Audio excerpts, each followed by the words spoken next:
Have you ever felt like you should be able to choose differently, but in the moment, you just couldn't? Like something in you took over, and afterward, you wondered, why did I do that again? Sometimes it's not about discipline. Sometimes it's not about motivation. Sometimes your nervous system is simply overwhelmed. In today's episode, we are exploring what shapes our choices from the inside out and how supporting your nervous system can make conscious choice feel possible again.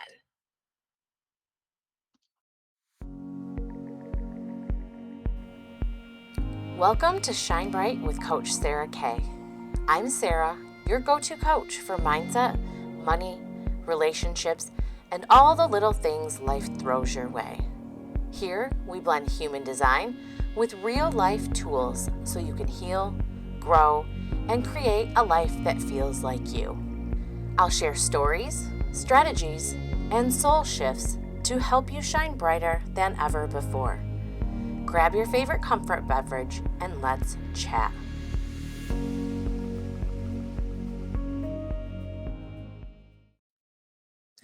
Hi, friend. Welcome back to Shine Bright with Coach Sarah Kay, the podcast that helps you break free from what's holding you back so you can live a life that truly lights you up. I'm your host, Sarah, and I'm so thankful that you're here. Today, we're continuing the Shine Bright Choice series with part two, When Choosing Feels Hard. In part one of the choice series, we laid the foundation by talking about the power of choice in everyday life, how awareness creates space, and how even a small pause can shift the way we respond. But today, we're going a little deeper because knowing that you have a choice and actually feeling able to choose are two totally different experiences. Sometimes choosing differently feels clear and empowering. And sometimes it feels exhausting, overwhelming, or almost impossible. In this episode, we are going to explore what shapes our choices from the inside out, how your emotional state influences what feels possible, how overwhelm can shrink your sense of capacity, and why creating safety in your body is often more powerful than pressuring yourself to do better. If choosing has felt heavy or difficult for you lately, I really hope this conversation brings you both clarity and compassion. So let's begin with something that might bring a little relief. The choices available to you in any given moment are deeply connected to how you're feeling in that moment. When we talk about choice, we often assume that it's purely logical, that if we know better, we'll automatically do better. But that's not always how humans work.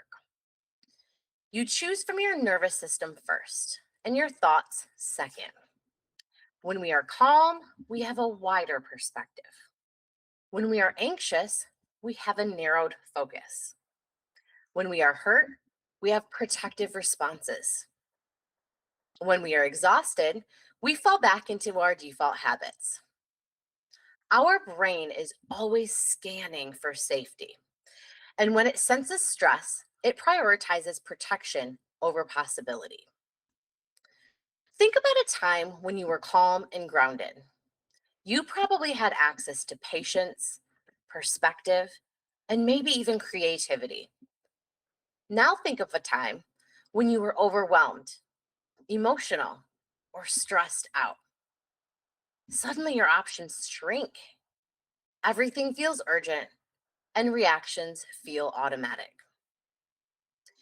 When your nervous system feels unsafe, your choices feel limited, not because you lack discipline, but because your body is doing its job.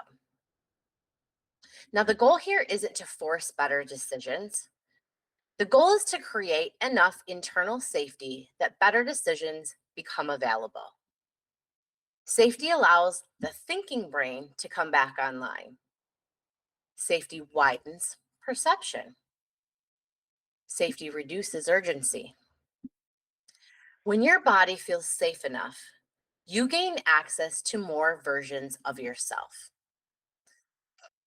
If you've ever reacted in a way that you later regretted, that doesn't mean you're broken.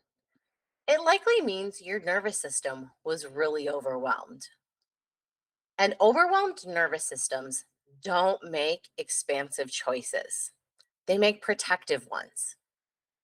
And this is where overwhelm becomes so important to talk about. Because when your system is overloaded for too long, choosing consciously doesn't just feel difficult, it feels exhausting. I've personally experienced this the last several months with my full time job. We have a lot of projects that need to get implemented in a short amount of time. And the team that we partner with to implement the projects, they often rush my team into making decisions quickly, pressuring us to meet their team's deadlines when they haven't planned enough time to work through the details. For me, this is very overwhelming and unnerving. And I can just feel my nervous system freaking out. But when this happens, I use various techniques to regulate my nervous system so that I can continue working on those projects effectively. And I did talk about some of those techniques in part one of the choice series. And I will link that episode in the show notes because those techniques will be really helpful when working on the topics discussed in this episode, too. So, when you're overwhelmed, your brain goes into prioritization mode. It tries to figure out what is urgent, what is threatening, and what needs immediate attention. And anything that feels like growth, reflection, or long term alignment often gets pushed aside. Overwhelm does not remove choice, it just makes everything feel really urgent. And urgency shrinks our perspective, limiting our capacity to see our options. The more decisions you make, the less energy you have for intentional decisions. We get decision fatigue. We often underestimate how many decisions that we make in a single day. And every decision, even those small ones, they use our cognitive energy. And by the time we're faced with something really meaningful, like setting a boundary or responding calmly, we may not have very much energy left in our tank. When we're mentally depleted, we default to what's familiar, like our unconscious habits, not what's intentional. Another thing that often happens for a lot of my clients is they get emotionally overloaded, which creates a lack of clarity. If you're holding on to stress or unresolved emotions, your nervous system is already working very hard behind the scenes. And when our emotions are high, our brain shifts into make this feeling stop mode. In emotional overload, our body's goal becomes relief, not alignment. Right now, we're living in a time where our nervous systems are constantly being stimulated. And even if you're sitting still, your brain might not be resting. From phone notifications, emails, social media, our family needs, work expectations, or even the news, our brains are receiving constant input, and our nervous system rarely gets the chance to just settle down. I want you to stop and think. When was the last time that you felt really, truly undisturbed? Please don't judge yourself here. I just want you to notice. When was the last time you felt truly undisturbed? Constant input keeps your body in various levels of alert. And nervous systems that are constantly on alert, they don't have the capacity to make spacious choices. When our nervous systems are overloaded, that leads our bodies to not getting proper rest. Sleep deprivation, no mental breaks, pushing through instead of pausing, and our society's productivity culture. All of these cause our bodies to not get enough rest. And rest restores capacity. Without rest, everything feels harder. Rest is not a reward for productivity, it's a requirement for clarity. And when you're exhausted, your brain is not looking for growth, it's looking for efficiency. An exhausted nervous system does not expand, it contracts. So when choosing feels hard, it may not be about willpower at all. It might be that your system is tired. It might be you're emotionally full. It might be that you're overstimulated. And it might simply just be that you need space. So I bet you're wondering, if capacity shapes choice, then how do we increase our capacity? That's where creating safety in your body becomes powerful. Because when your body feels safe enough, your options expand. One of the most important shifts you can make is this: instead of asking yourself, what should I choose right now? Try asking yourself, is my system regulated enough to choose clearly? You don't need clarity first. You need stability first. And clarity comes after safety. Nervous system regulation creates access. Access creates choice. Creating safety does not mean that everything is perfect, that there's zero stress, or that you'll never feel triggered. What it means is your body is not on high alert, that you feel stable enough to pause, that you're not making a decision from urgency. Safety in the body can be as simple as slowing down your breath, unclenching your jaw, or deciding that you don't need to respond immediately. So take one slow breath with a longer exhale. Feel your feet on the ground.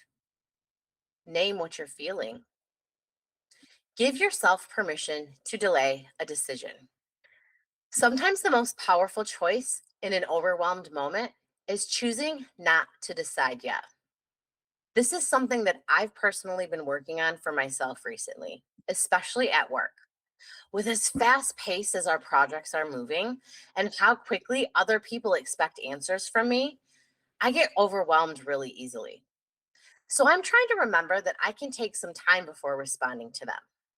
Now, that doesn't mean that I wait a few days, but I might just wait a couple of hours until I have the time to focus on what they're asking and not respond out of pressure or urgency. When our nervous system softens, even just a little bit, we gain access to more versions of ourselves: a patient version, a grounded version, a compassionate version, a boundaried version. When we gain access to more versions of ourselves, we are not becoming someone new. We are accessing parts of ourselves that stress temporarily hides. Remember, you don't need to regulate perfectly. You don't need to calm down instantly. Even a small shift, being just 1% more grounded, can widen those choices. The goal is not to eliminate our emotions, it's to support our nervous system enough so that we can respond from who we want to be, not just from what feels urgent. So if choosing has felt hard for you lately, maybe the invitation isn't to push yourself harder. Maybe it's to create a little bit more safety in your body, a little bit more space, and a little bit more support. Before we wrap up this episode, I want to invite you into a really simple breathing practice. If it feels safe to do so, let your shoulders soften a little, unclench your jaw, and gently bring your attention to your breath. Now take a slow inhale through your nose and an even slower exhale through your mouth. Let's do that again. Inhale, steady and unhurried. Exhale, a little bit longer than the inhale. One more time. Inhale and exhale, letting your body know it does not have to be on high alert right now. Keep breathing. Notice what's shifting, even slightly. This is what creating safety in your body can feel like.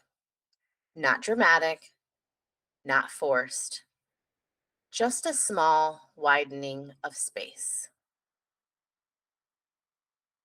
And from this space, even if it's just 1% more grounded, your choices have been expanded. And as we close today, I want to gently bring us back to the heart of what we explored today. We talked about how your emotional state shapes the choices that feel available to you, how you don't choose from logic, you choose from your current capacity.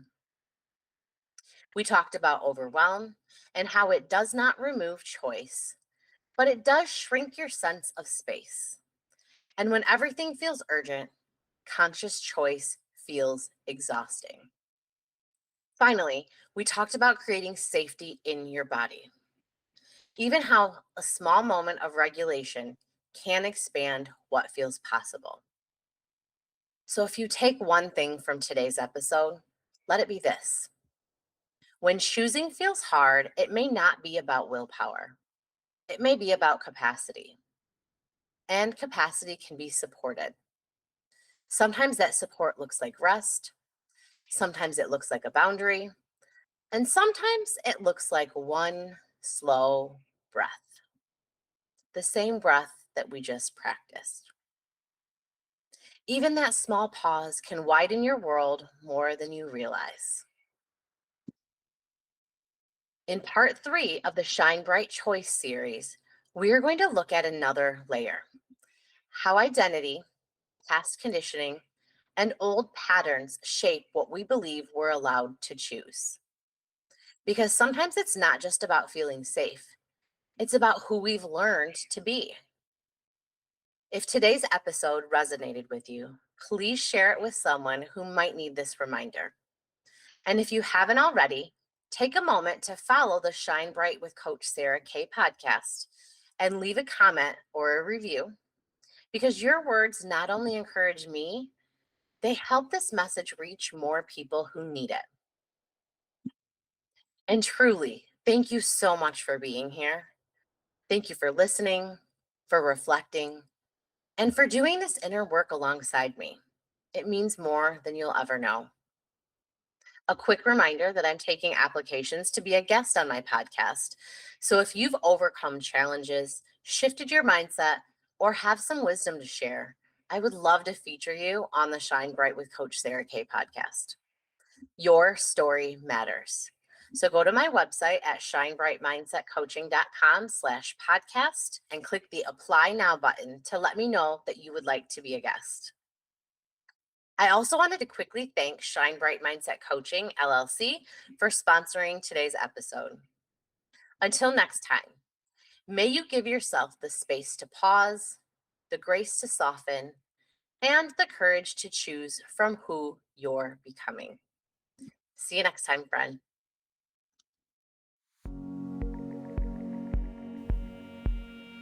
Thanks for hanging out with me on the Shine Bright with Coach Sarah K podcast. If today's episode inspired you, hit that follow button so you never miss an episode. Better yet, share it with a friend who might need a little bit of light today. I would love to hear your thoughts on today's topic, so leave a comment below or send me a DM on Instagram at Shine Bright Mindset Coaching. Until next time, keep shining. The world needs your light.